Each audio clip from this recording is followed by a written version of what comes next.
Olha, nós vamos falar agora ao vivo com o repórter Wadson Correia, que está com o conselheiro tutelar, que acompanha o caso do menino de 2 anos que teve parte do corpo queimado. Parte do corpo queimado, mais de 11% do corpo queimado. Wadson Correia, me traz a atualização desse caso, meu irmão. Boa tarde. Boa tarde mais uma vez para você, Fábio. Boa tarde a todos que estão acompanhando o Plantão Alagoas. Olha, a gente vem acompanhando esse caso desde o dia 18.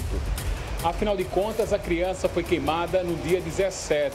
No dia 18, foi caminhada à UPA aqui da região do Tabuleiro dos Martins e os profissionais da saúde acharam estranho a atitude da mãe, porque ela entrou em contradição diversas vezes ao informar como a criança tinha se queimado com esse líquido quente, que ela não falou que foi água quente, se foi o feijão, se foi o café, ela não soube explicar aos profissionais da saúde, que rapidamente acionaram os policiais aqui do Osman Loureiro e acionaram também os conselheiros tutelares que foram até o local. Depois, essa situação chegou em prisão do padrasto, onde o laudo do corpo de delito apontou que o pai espancava essa criança. Foi feito o teste também de conjunção carnal, o exame, mas não comprovou nenhum abuso sexual, graças a Deus, contra essa criança, mas os ferimentos estão espalhados. Foram 11% do corpo queimado. Fábio Araújo e caros telespectadores, olha o absurdo. Além disso, o padrasto utilizava bitucas de cigarros para ferir essa criança. Inclusive, a mãe, olha só, de primeira mão essa informação passada para você agora que está assistindo o Plantão Alagoas. A mãe pode ser indiciada, viu, pela polícia por abandono de incapaz. E para falar sobre esse assunto, eu converso com o conselheiro tutelar, que está disponível para a gente aqui, o Beto Loureiro. Beto, estamos ao vivo para toda Alagoas. É um caso lamentável, uma criança de 11 anos ferida dessa forma aí, com líquido quente. Não se sabe que líquido é esse ainda, mas em partes do corpo, 11%, não é? A mãe, ela pode ser iniciada por abandono de incapaz, porque vocês, inclusive, pediram a guarda para a tia dessa criança. Isso é verdade. Bom dia a todos. Diante dos fatos que a gente vem acompanhando desde o início, a gente notou que a mãe foi negligente e até certo tempo conivente. Não só a mãe, mas toda a família, né? Tanto é que a criança só foi levada para a UPA de acordo com a denúncia que foi feita na base do Osman. E a criança teve alta ontem no HGE. A gente fica feliz pelo final da história, né? A criança está muito bem, as cicatrizes já estão quase todas curadas e ela, sim, ela pode ser penalizada criminalmente por conta da negligência e da conivência do caso. Vocês estiveram na casa, identificaram uma situação bem caótica, inclusive o padrasto que está preso, ele tinha acabado de ganhar a liberdade provisória do sistema prisional e a mãe também tem envolvimento com a utilização de drogas, é usuária de drogas? Isso. Vocês verificaram isso? Isso, confirmado por ela mesma. Ela é usuária de drogas e ele é ex-presidiário também, faz parte do tráfico aqui da parte alta. Um local onde a criança habitava com os dois, é um local insalubre? Como vocês analisaram o local? É um local que não é adequado para a criação da criança? Isso, um ambiente impróprio, né? Um ambiente impróprio. Até porque ela conheceu esse companheiro tem 3 meses e passou a residir com ele faz 1 mês. Então, ela também já foi negligente nisso aí, em ter deixado a criança aos cuidados de uma pessoa que ela mal conhecia, né? O corpo de delito informou que essa criança vinha sendo agredida fisicamente anteriormente à questão da queimadura. Isso foi comprovado através do laudo.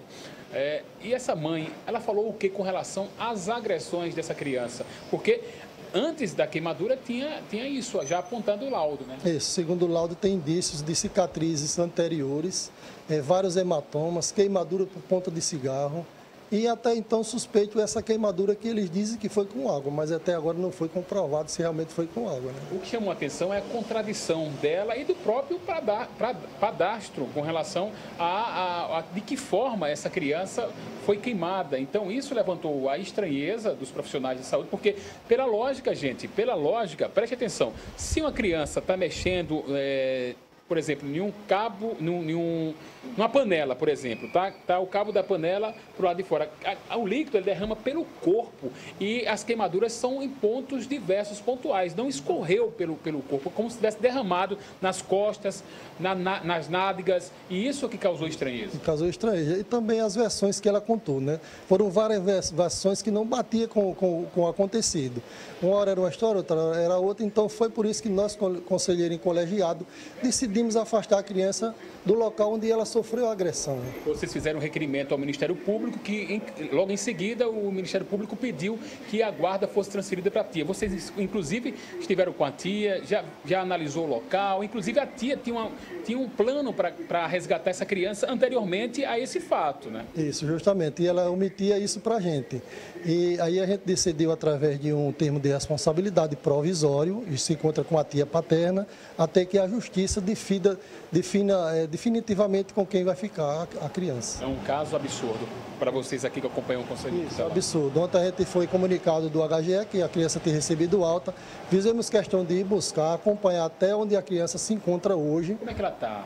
Bem, graças a Deus está bem. A criança está feliz, voltou a sorrir, voltou a brincar. As cicatrizes estão quase saradas. Outra criança. Isso é importante. Olha, a gente só parabeniza o trabalho dos conselheiros tutelares, do Conselho Tutelar da nona região aqui, sétima região, melhor dizendo, da região do Tabuleiro dos Martins, que fizeram um trabalho impressionante, né? Inclusive, como eu já falei, pediram a guarda para a tia dessa criança. E agora o detalhe, Fábio Araújo e amigos telespectadores do Plantão Alagoas. A Polícia Civil segue investigando, o padrasto continua preso por agressão a esse menor de 2 anos de idade. A mãe pode ser indiciada, inclusive presa, viu, por conta do abandono de incapaz, porque ela sabia das agressões que estavam ocorrendo antes da queimadura. E a gente vai continuar acompanhando esse caso, viu, Fábio? Eu volto com você aí no estúdio, só lamentando uma criança incapaz, indefesa, ser vítima de uma barbaridade dessa. É com você aí. Obrigado, Watson Correia. Eu tenho certeza que muitas pessoas que vêm acompanhando estão indignadas com esse caso absurdo, né? Agora, um ponto muito interessante que foi dito aí pelo conselheiro tutelar é o tempo no qual a mãe estava convivendo com esse cara, o padrasto que está preso. O tempo, ele citou aí menos de 2 meses. Com menos de 2 meses, o cara já estava morando com a mãe e o filho dela. Olha que coisa, hein, gente? Foi aquilo que eu falei ontem aqui, né? Para as mulheres abrirem a cabeça e observar muito bem, não sei se há necessidade de ter um homem em casa. E olha só o que aconteceu, né? E olha só o que aconteceu. Bom, inclusive que corre o risco aí de perder a guarda. A polícia está investigando esse caso absurdo e graças a Deus a boa notícia que pelo menos, conforme foi dito aí pelo conselheiro tutelar, a criança já voltou a sorrir, né? E ele tem 2 anos, não está entendendo muito bem o que aconteceu, apenas a dor, o ferimento que vai sarar se Deus quiser e vai voltar numa boa a viver. Olha,